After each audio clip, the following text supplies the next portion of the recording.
Mohamed Bouchelaba, je vous trouve là devant la mairie où vous êtes conseiller municipal d'Hiver Gauche, oui, à Givors. Qu'est-ce qui vous amène à manifester contre la corruption ici à Givors, ville communiste depuis plusieurs dizaines d'années? Effectivement, depuis pas mal de temps, depuis 53 exactement. En fait, la démarche, elle est née uniquement de cette élection présidentielle et des affaires aussi givordines qui nous poussent, nous citoyens, à nous dire que la situation ne peut pas rester en l'état et qu'il faut réveiller la conscience de nos concitoyens pour dire voilà, il ne faut pas qu'on ait une république qui soit corrompue du bas et jusqu'en haut, et qu'aujourd'hui il faut qu'on soit, la première des choses qu'on doit demander à nos élus, c'est d'être propre, c'est d'être transparent et dans la clarté, et c'est pour ça qu'on vous demande à signer la pétition nationale Stop Corruption à l'échelle nationale et locale. Tout se joue sur le plan local. Alors est-ce qu'on peut mettre Martial Passy, le maire ici de Givors, maire communiste, dans le même lot, dans le même panier que François Fillon? Écoute, c'est pas les mêmes histoires, mais en tout cas, le maire de Givors est poursuivi par le procureur au mois de juin sur une première affaire. Donc, à votre instigation?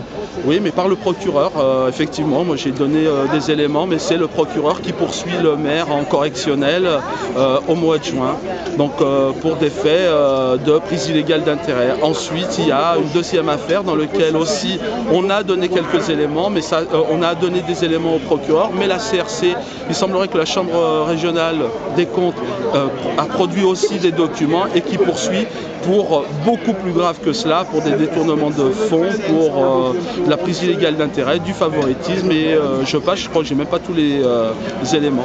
Alors sur ce même terrain d'opposition au maire de Givors, sur ces questions justement de corruption, on trouve le Front National. Ça vous gêne pas d'être mis en même temps avec les élus du Front National? Vous savez, j'ai lu un article récemment que le parti politique le plus ripou de France, c'est le Front National, donc ça s'adresse aussi à eux. Vous savez, le conseiller régional Méliès était aussi conseiller européen. Il semblerait qu'il n'y a pas mis souvent les pieds à Bruxelles.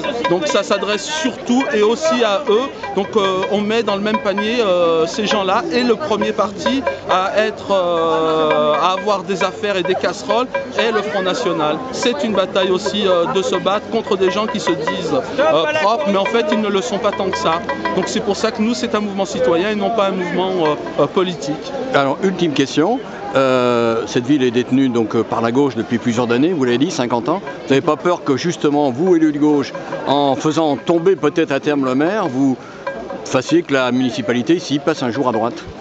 Alors, posez-vous la question, s'il n'y avait eu que le Front National qui se glorifierait, qui dirait dans la presse, voilà, nous on s'est battu contre des corrompus. Maintenant, là, effectivement, nous on se bat.